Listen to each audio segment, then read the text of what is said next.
Good afternoon, and welcome to Blixx, all about horses and their care, where our motto is companionship, care, and commitment. I'm Gabriela Rodriguez, your host, and today our show is called To Winter Shoes or Not. But before I formally introduce our guest, I would like to show a video.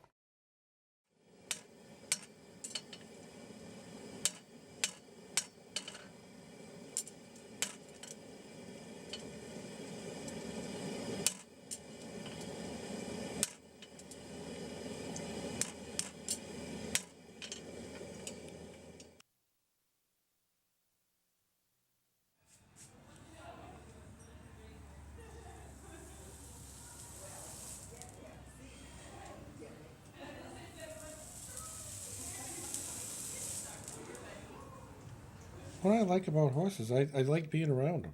You know, being a farrier is a type of job where you got to like what you're doing and to stay in it for very long. Because you got to be able to get along with horses. You got to have, I think, kind of a fondness for them. It's something that's got to come from within. You got to have that, I guess, kind of in your soul to like them and to really get attached to them.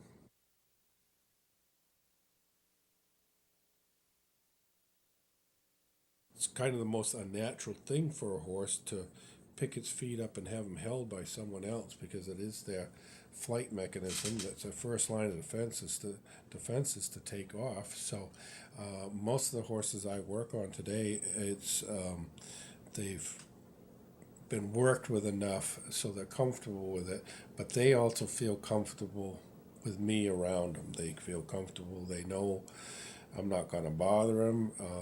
We're there to get a job, and it's like a respect thing. I respect them, they respect me. Majority of the horses I work on now are just, you know, they know what we're doing. They've been trained to that. It's like in kids and stuff. I never understood how kids would scream and holler and go crazy over getting a haircut. Well, it's not going to hurt them. You always keep learning. You don't know it all. I learn something. I learn something new all the time. I've been in it for 32 years, but new things pop up, new conditions, whatever. So I'm constantly learning more, and I'm also furthering my education by I attend clinics and conferences, and usually attend two or three at least a year.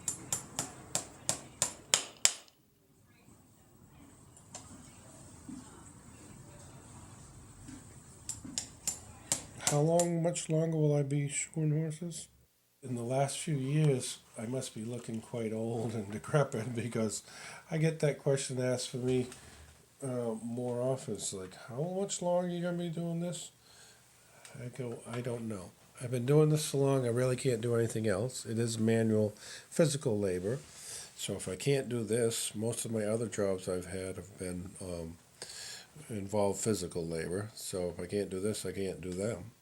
When the time comes for me to stop shoeing, will I be involved with them?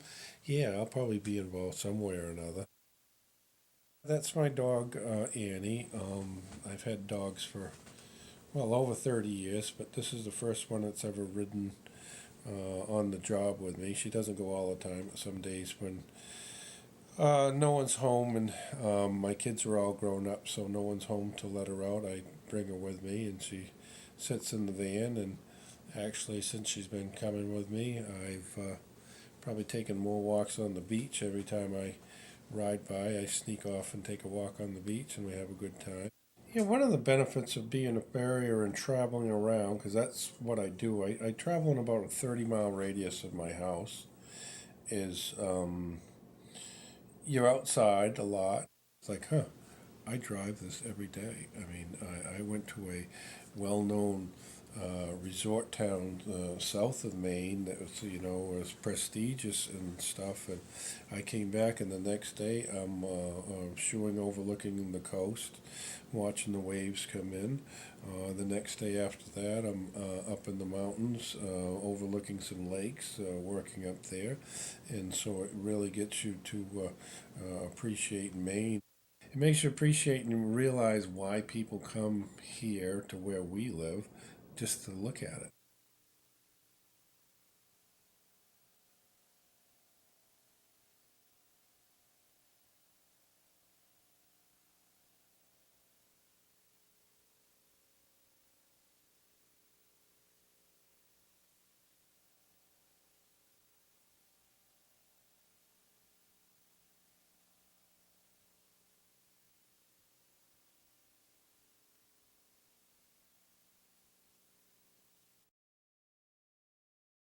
I would like to formally introduce now John Deans, and you're a farrier from Gorham, Maine. Correct. And when I first saw that video, John, I really enjoyed it, and it gave me a good feeling about who you were as a person, and what a wonderful job you probably do with these horses, and what good relationships you have with them too.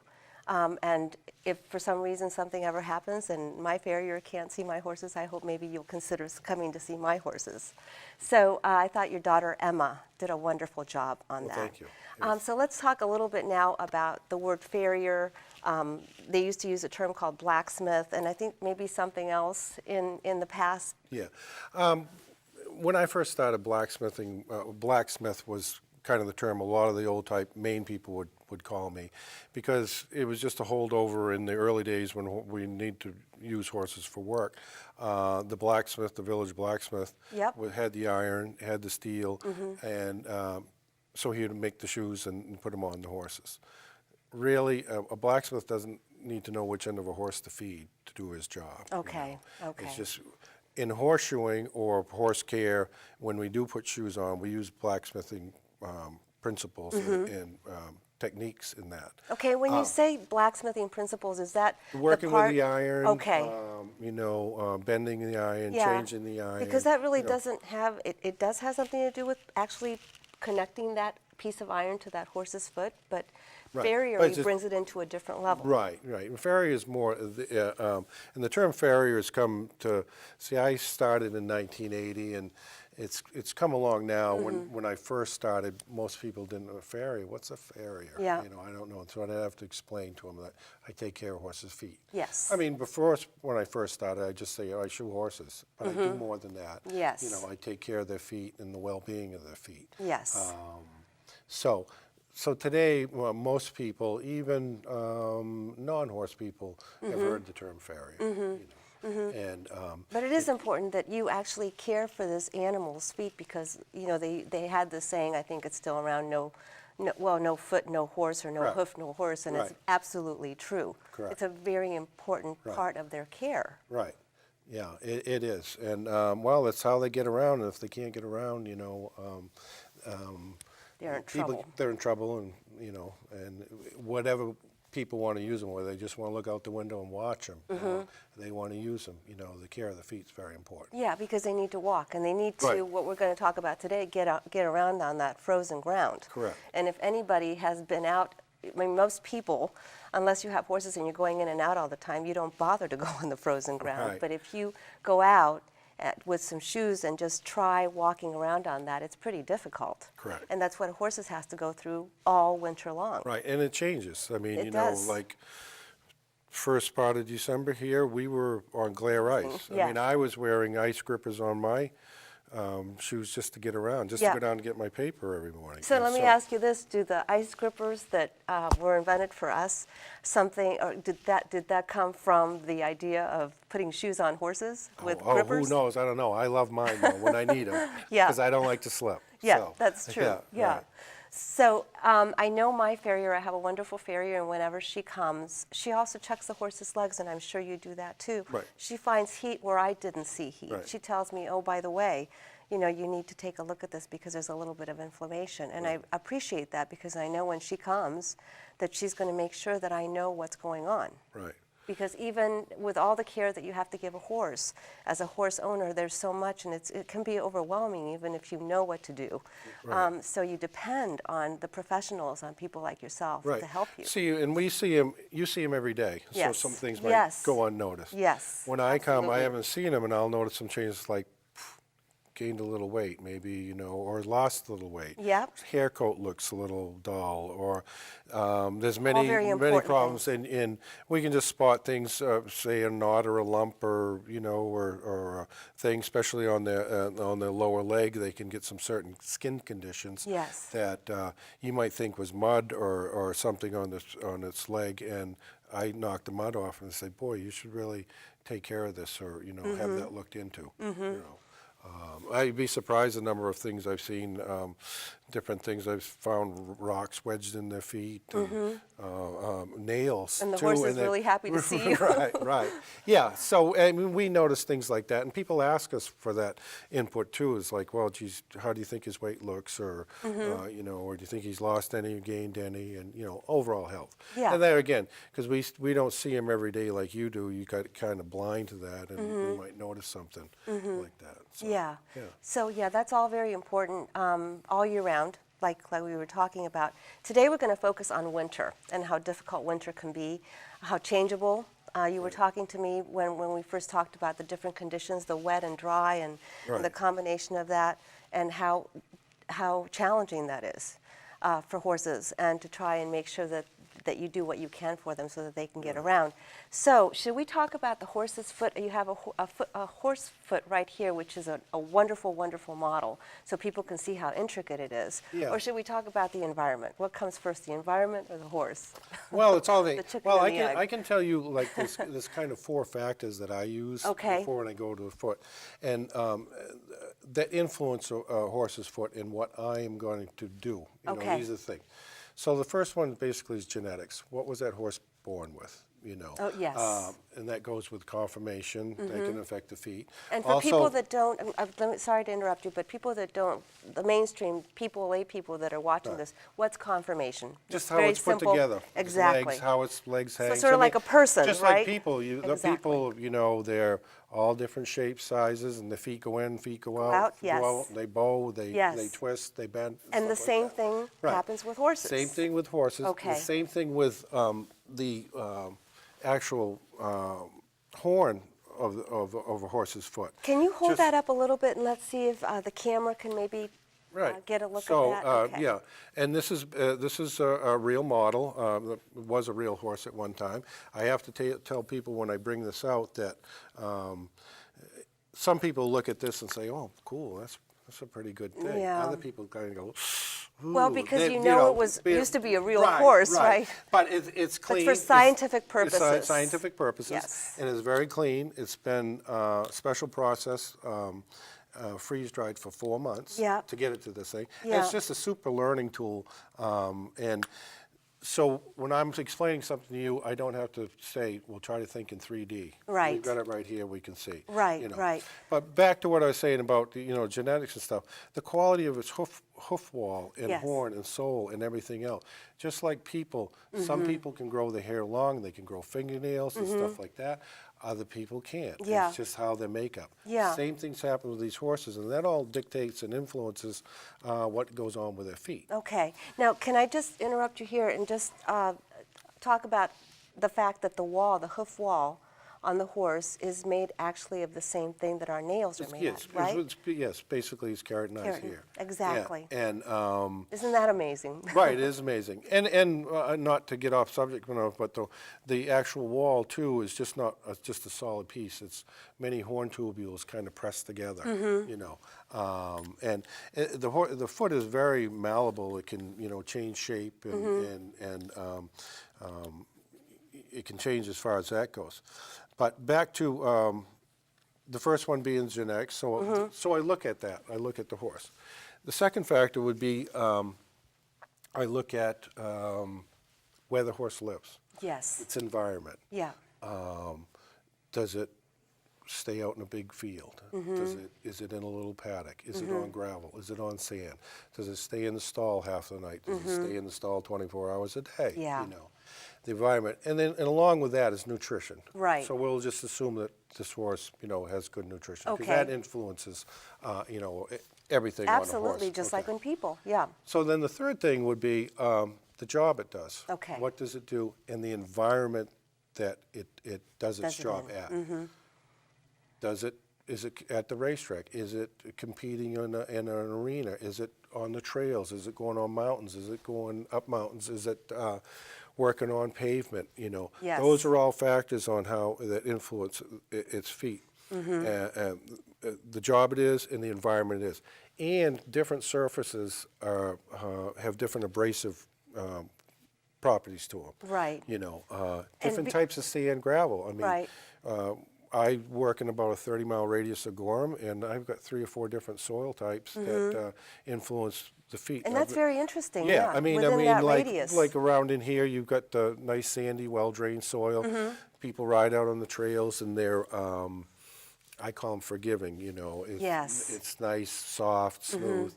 Then you get into like where I'm from, this clay. Clay. Clay. When it dries out in the summer, it's hard as cement. Yeah. When it gets wet, it's slippery Yeah. and sticky and Yeah. sticks to their feet. And then you go inland a little bit, Yeah. and you've got more of the granite gravel. Right. And that's more abrasive Yeah. as far as wearing the feet down. Yeah. So the third thing being its work and the environment works, and then the fourth, which is it's a pretty important, is quality of its hoof care and its maintenance and how frequent. And that's where the owner comes into play, is like how they will, how often they'll let me come and maintain the feet. Yeah. Yeah. And you have a certain schedule, but it's flexible depending on what that horse needs again, right? Speaking in general terms, 6 to 8 weeks generally. Now, some horses are on shorter weeks if they're performing. Some horses, even if they're barefoot and if they've got some issues that we're dealing with, they're short. Some we go a little bit longer. Yeah. We can go a bit Now, longer. if the horse is barefoot, this is just sort of a general question, but if the horse is barefoot, could you go a little bit longer than if the horse has a shoe on? Depending on what it's used. Now, I've got Okay. a lot of people that ride their horses barefoot in the summer. Yeah. I say that's fine if everything's working out for you. But those feet actually have to be maintained on a shorter interval than if the horse was just standing around. Because you can't let the foot get away from you. It's just like this particular foot here, you notice it has some flares Yes. coming out like this. Well, if you let them go out too far, and the term we kind of use, gathering their feet up, sometimes you have to take too much off. Okay. Or to do get they it back start to work. breaking too? Then they start Yeah. breaking up. So if a person is using their horse in the summertime and it's barefoot, I like to see him probably at least every 6 weeks. Yeah. Granted, when I go out there, I might not do it. There's not going to be a pile of trimmings on the floor, but just a little bit of shaping and Balancing, balancing. right?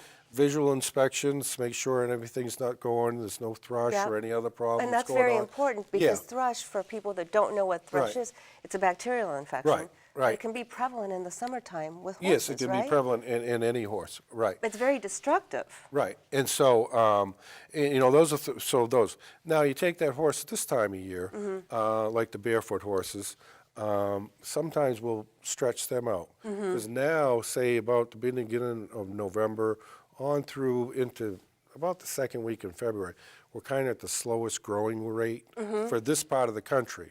Yes. Of horses' feet. Now, and there's many reasons for that. Number one is it gets so cold. Yeah. And a horse's energy is going into staying warm in a hair coat, and it's like, okay, We don't need to we go don't to we, hose. we don't need to put it much down into his feet and Yeah. stuff. Number two is the more a horse is active, circulation, everything, it promotes hoof growth. Yes. And so what happens now with anyone that has a horse, what are they doing? They're just standing around all Yeah. the time. If they're not, people aren't exercising, And that's a good point because it's important for people to know that they need to try to get that horse moving a little Right, bit if they right. can. And so then also, as far as, okay, we got the kind of the shortest growing season, we've got the hardest ground Yeah. conditions. Yeah, and I don't know, I have a picture that I brought in, so I Okay. don't know if we'll be seeing it in here, but hopefully the viewing audience can see. It's just a picture of 4 hooves, 4 barefoot hooves Right. in solid rock hard surface. Right. And that's what they have to walk around all winter long, and it's Right. very difficult. Yeah. If you can even understand what that would be. I mean, we'd have to wear special shoes too. Right. Right? Yeah. So- And so we got the shortest side. And what a lot of people don't realize is we need snow. Snow cover on frozen ground. We've been praying for snow. Right. So for a lot of reasons. Yes. But the horse's foot, frozen dirt, sand, soil, mud, Mm-hmm. clay, whatever you want. When it freezes, that becomes much more abrasive than when in the unfrozen state. Okay. It's almost like they're walking over a file. Wow. Because so you have a short amount of growth. It's more abrasive, so they can wear their feet down Mm-hmm. Yeah. much quicker. Yeah. Which means, and I'm sorry for interrupting you so No, often, no, but that's when I fine. get a thought, so if a horse has very little sole on the Right. bottom of their foot, and they're barefoot in the wintertime, then I know that that sole is being worn down, and it could be that I may have to put shoes on my Yeah, horse. right. Or Okay. pray to the snow gods and see. Pray for snow, right, that's what- Well, snow and ice is not abrasive. Yeah. It's slippery, but it's not abrasive, Yeah, but it's yeah. not abrasive. Yeah. But ice and snow, we're going to talk a little bit about that because one of the things that people are so afraid of is their horse slipping and going down. It's an awful thing to have to see. But it can be dangerous, but there's things that we can do, and that's where what we're going to be talking about here is how we can prevent that from happening and keep the Right. horses safe. Yeah. Okay, so now we talked about, do you want to open up the horse feet and show it to the camera so people can see how intricate this foot is on a horse? You can see, and it's a relatively small foot for the size of the animal it's on. Okay, yeah. So it's pretty amazing structure on how it works, and even today they're still debating on all the foot functions and how they interact with one another and Mm-hmm. all that. But this is just the general foot. You have this is the hoof wall here, comes around. You got these are the bars. So this is the thickness right here This of that is the hoof thickness, wall, right? Yeah, right from here to here. Okay. This is the thickness. Now this one here is a little stretched out. It's a little wider than on a well-maintained foot, and Yeah. that's just because it hasn't had some maintenance and everything is stretched out and with these flares. Okay. And the Yeah. frog, and then inside you have That's very you can see interesting. all those bones. the thickness of the wall. It's coffin bones, pastern bones. The tendon, the tendons that come down, and navicular bone. This is the digital cushioning, and the frog, and so. And the hoof protects all those Yes, and this bones in outer there. covering, that's what I deal with. Yeah. That's what protects everything inside here. So you want to have that pretty well maintained Yeah. for just optimum protection performance. And I have these little things here, which is, this is a coffin bone from a horse's foot. And And you the can coffin see bone would be it's where? the very bottom. What we're looking at here. I think it's this camera Right. here that you can. Yeah, it's what we're looking at here is Wow. that's actually it's cut in two, but we're looking at this little piece here. It's like Yeah. if we cut this one off. But as you can see, this is probably a 1,000-pound animal. This is what it's walking on, Wow. and so you really got to protect that. Yeah. And this is the navicular bone that it sits in back here, and this tendon comes down, the flexor tendon, which lets it pick up its leg. You're right.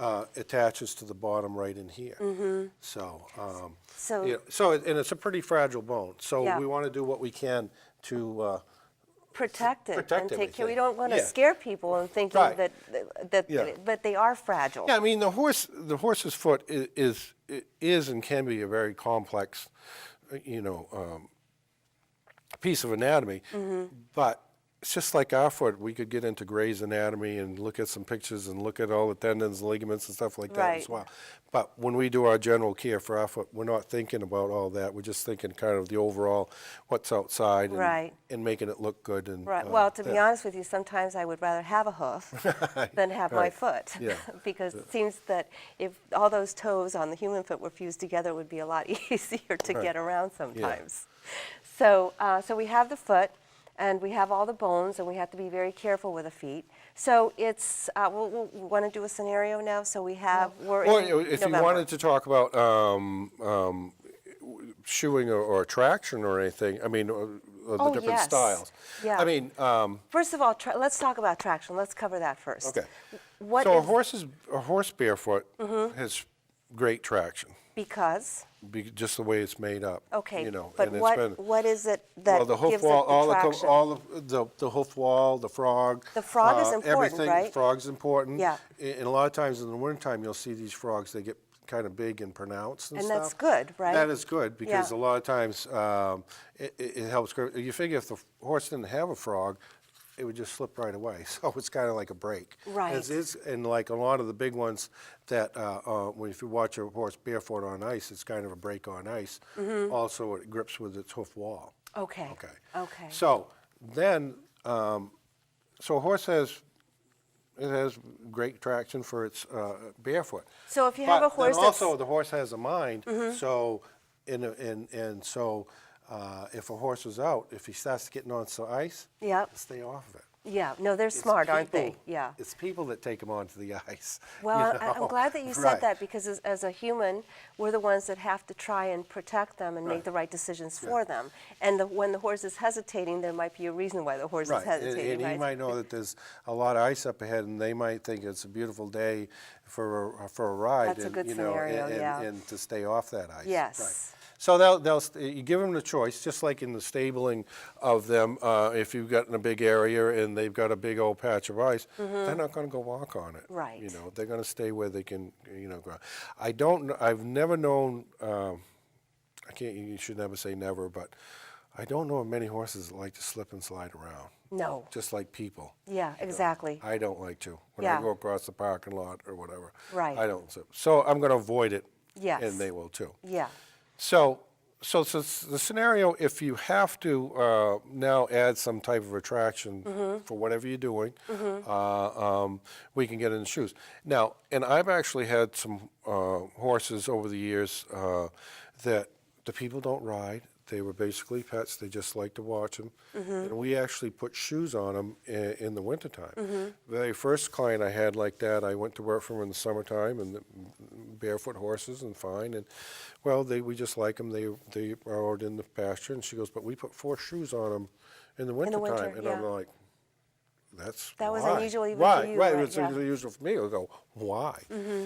Well, that winter I found out why Yeah. is because just their stabling conditions, and they had a beautiful pasture for the horses to run on. But when they went out of the barn, it was a slope, shaded trees, north Yeah. side. And the wind hit it? The wind, and it was always icy. Yeah. So it was easiest them to maintain rather than to try to go out there and sand every day and Right. do that. We Or put the winter horse in jeopardy, Right, and we probably, at that put the point. winter shoes on, and everyone was happy. Happy, yeah. You know, so. And then the winter shoes on for that particular person Right. or that particular horse come off. Right. And so now we get into winter shoes for, like I say, you can use, sometimes they need winter shoes just to get around, just, again, environment where they live. Yep. And then the job to do, what they're doing for the job in the environment they're doing it. Okay, so let's show some shoes. Yeah. So, I mean, your most basic. right, here we go. Your most basic shoe is this. And they're metal, Right, right? the Metal these shoes. ones are steel. There's all types, Steel, but okay. for today, I just brought in the steel shoes. Okay. There's aluminum, there's composites, there's all types. So this is just the very most basic setup. Okay. You've got a steel shoe. We've got these pins. Sometimes they're called studs. Okay. Just in the heels only. All right. that And gives what are them- they for? It's for traction. What Okay. they do is to just stick into the ice. Okay. The slippery surface. But they don't stick in so much that they're going to grab so much and they're not going to be able to. No, Okay. not at all. No, I mean, I'll get into some ones that are a little bit bigger Okay. for a different purpose. Okay. And I'm just back up a little bit. The horse has better traction barefoot than it does with a smooth shoe with no With no studs. no traction. Right. Because what happens with that? These shoes on ice Yeah. are like roller skates. Oh my gosh, they're can you very imagine? slippery. Yeah. Now, it's not too bad on snow. Snow Right. doesn't really, like as long as it's not frozen. But we get ice in Maine. Right. Right. And the ice is a big thing, just, first of the month. Right. So, so this is the basic setup, and then we have the snowball pad. Because what has happened is, when you put a rim on a horse's foot, here, like this, we built this up. When they walk, especially the front feet, how they walk on the ground, it's like making a snowball. And you can see them, they'll get balls as big as a softball. Yeah. And it's very hard for them to work, and it's very hard on their Well, it's got to be very ankles. hard balancing. Right, And if you're right. riding on top, it's dangerous, is it Right, not? and so this is one of the classic snowball pads, and some people call them a popper pad, and that you think it pops it out. It's basically just the conical nature and shape of it. It doesn't allow snow to collect. Okay. And again, I never say never. Sometimes they might You get never some know, yeah. real sticky snow. Yeah. They might get some snow on here. Yeah. But not. So that's a basic shoe.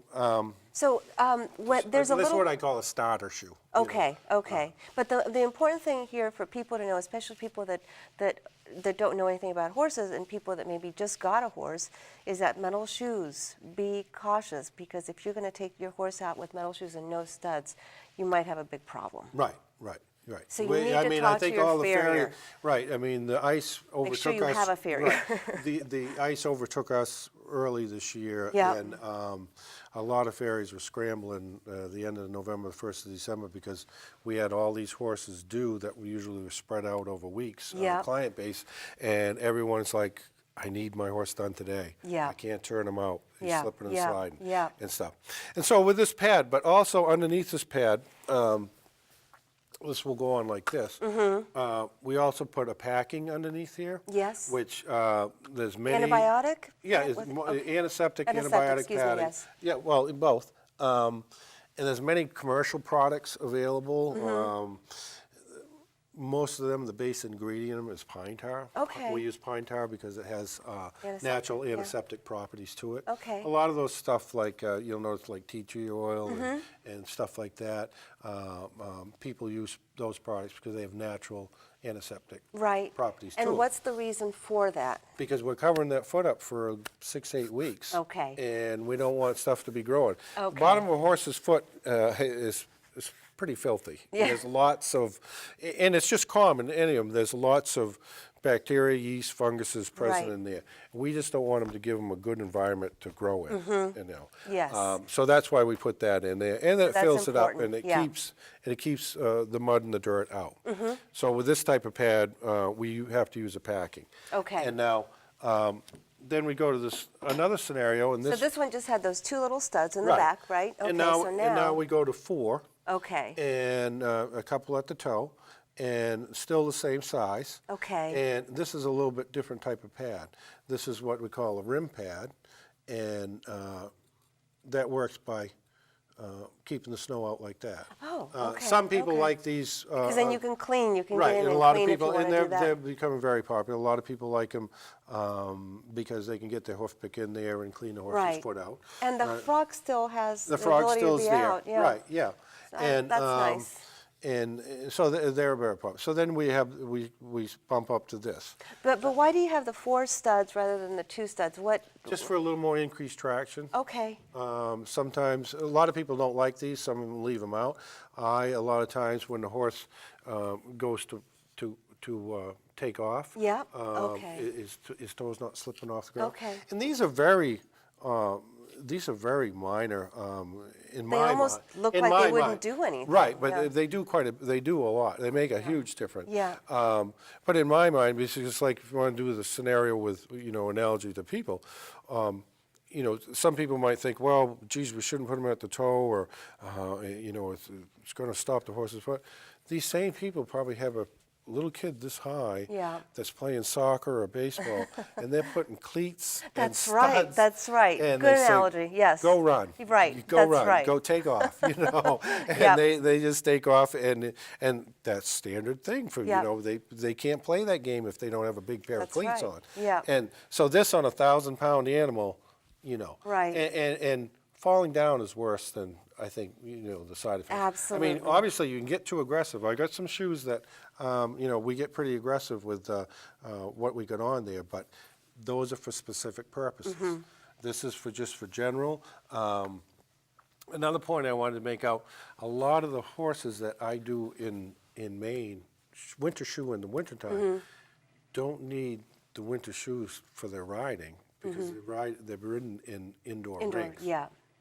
They need them for the turnout. Just to get out because So on those horses need to horses, get you out, don't yeah. want to put a whole lot in there. They don't need. Okay. They just need enough to go in and out of in the paddock or the Okay. pasture, the turnout, and they don't need that. And this interferes less with their training on the indoor arena surfaces. Okay. So say you have your horse at home or wherever you have your horse and you really can't go anywhere, so you decide to take your horse for a walk just on the road, and the roads are clear. There's Right. no ice, there's no snow. How does that work with the shoes that have those little studs? I Oh, they imagine work it really. fine. Yeah. Yeah, they work They, fine. if anything, would probably wear the studs down a little bit, right? Yeah, well, these studs don't really. I've got a shoe. I'll show you. They're going to wear the shoe out before they wear That's the right. You stud. showed me. You told me that. Yeah. Right. Wow. Yeah, I mean, if it just walk like that, and actually these little pins in the summertime, because this is on winter shoeing, it's not on summertime shoeing, but walking horses down asphalt pavement, smooth shoes can be very slippery. Sometimes we'll put one of these in, just and actually not even have them stick out. It's just enough onto a pavement to keep them from slipping. Yeah. That's a whole nother show. Oh, sure. You know, Oh, that's yeah, something. which we may have to do. Yeah. So then we get into another option is these are ice nails. Yeah, that looks a lot different than what Right. you had This before. looks a little different. I just Okay. put these in here just for demonstration purposes. Okay. But Nails. these are a borium-coated nail. They stick up a little bit. Okay. And these, I use them more kind of in emergency situations. I don't use them for, if I know I'm there to do the horse and I'm doing. Mm-hmm. This is like a horse comes in, say it might be new to me. I don't really have time that day to do it. Yeah. I can come back in a week or a few days. I go, well, let me throw a few That'll nice nails. protect 'em Yeah, until they'll- then. in the interim. Okay. I'll just throw some ice nails in. What we do is we call trading nails. We take this nail out, put an ice nail in, and get them by until we can get back to do them. Okay, okay. There's scenarios for that. Okay, but would you recommend, or do you think it would be important to think about that snowball pad, no matter either a snowball pad or the rim, so that the snow doesn't get caught in there when you have winter I shoes? won't shoe a horse without the pads. in It the makes winter. sense, yeah.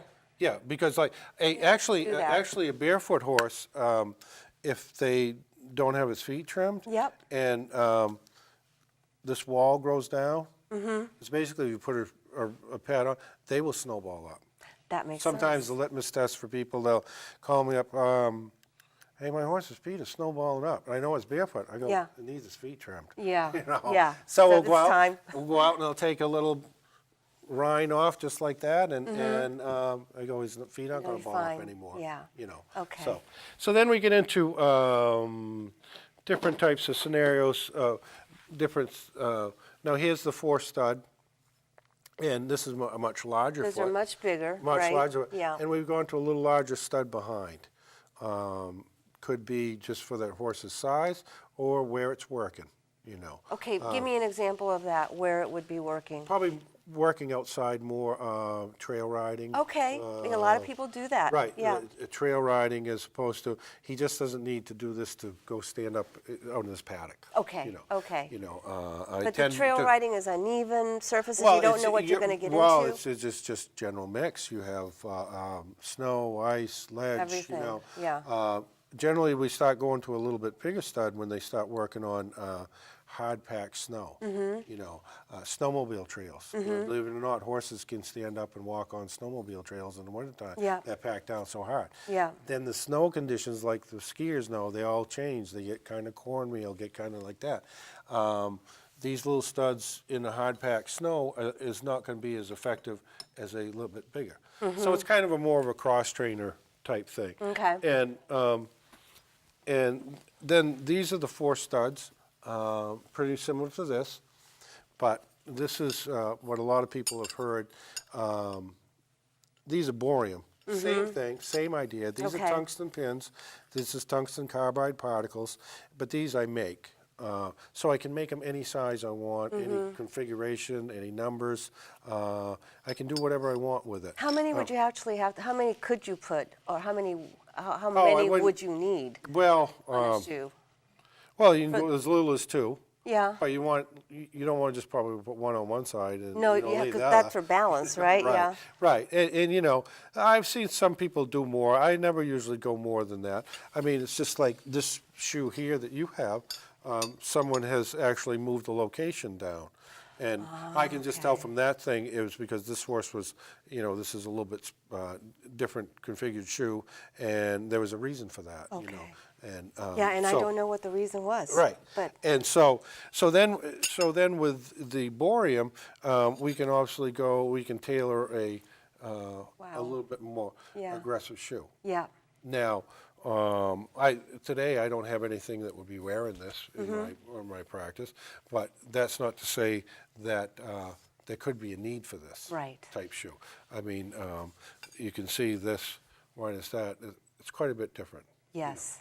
Yeah. But this obviously would not be working in an indoor arena, Right, This is right. a horse that's out, big snow country, half snow all the time, and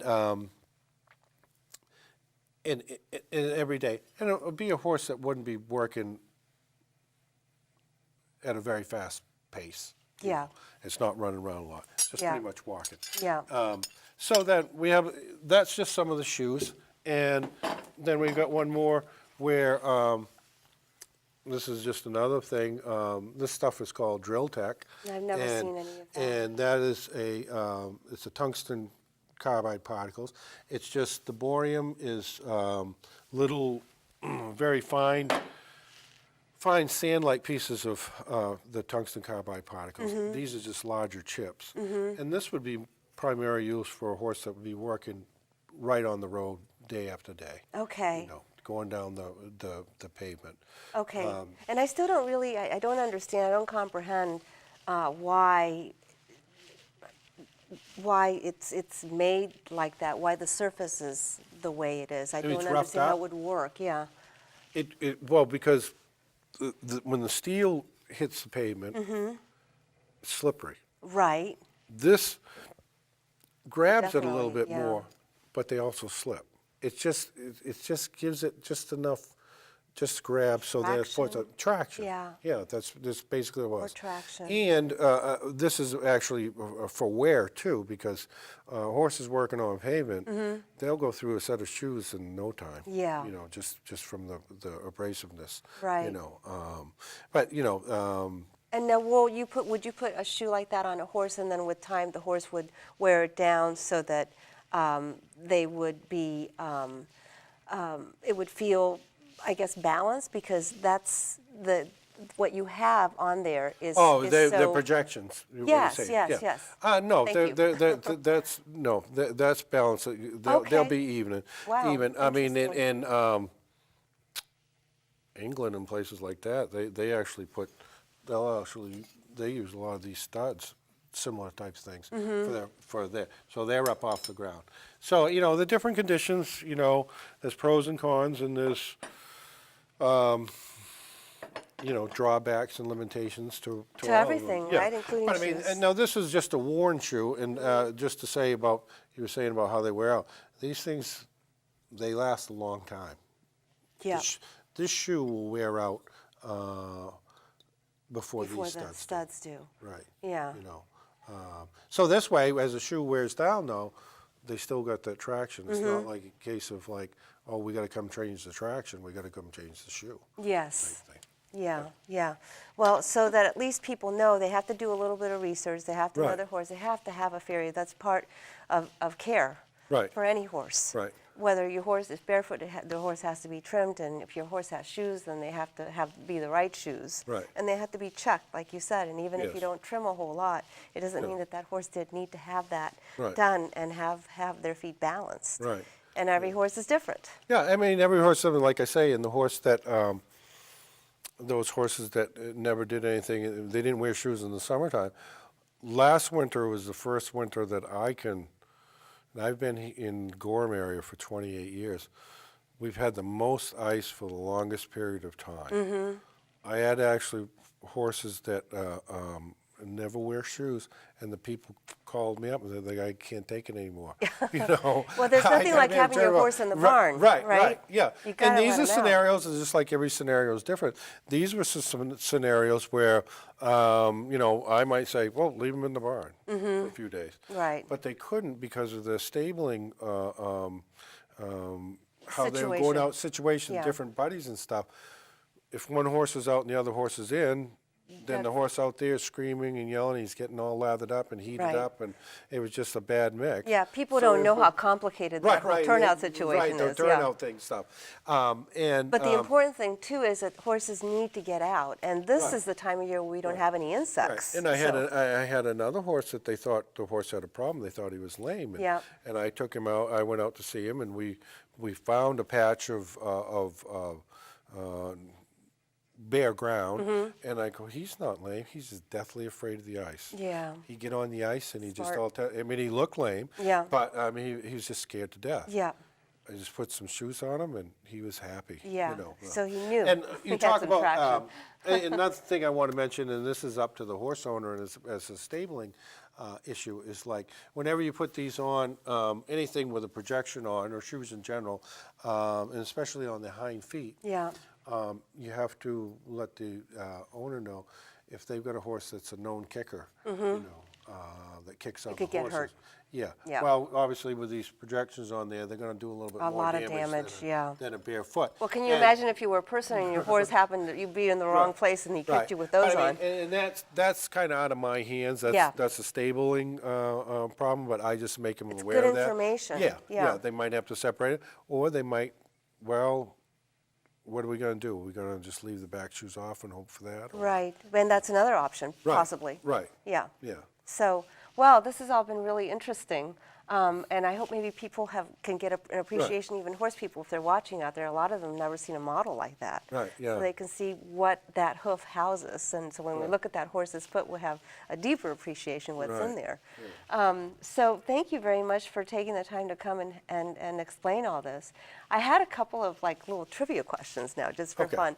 We talked about horseshoes, and we thought, well, we don't really want to talk about the horseshoe games. And the only thing I want to say about horseshoes is that I never realized how popular that game was here in southern Maine. Oh, yeah. There's so many hotels that have horseshoes. Do you know if they use real shoes for that? No, it's a different shoe. It's like, Okay. and I don't know if it's Never an played. industry standard or something. They got kind of little hooks on them, and Okay. there's all different shapes, size, well, quality of them. I know if you look Yeah. at them, there's many different price things, Yeah. stuff. Now, did blacksmiths, did they originate that game when they weren't shoeing a horse? I have no idea. No. We'll have to figure that out. Now, what about luck and Luck. horseshoes? Well, Tell us I about just learned luck. something recently about that because I was always, everyone said, people have the horseshoe and they put it over their doorway and, Yeah, I do.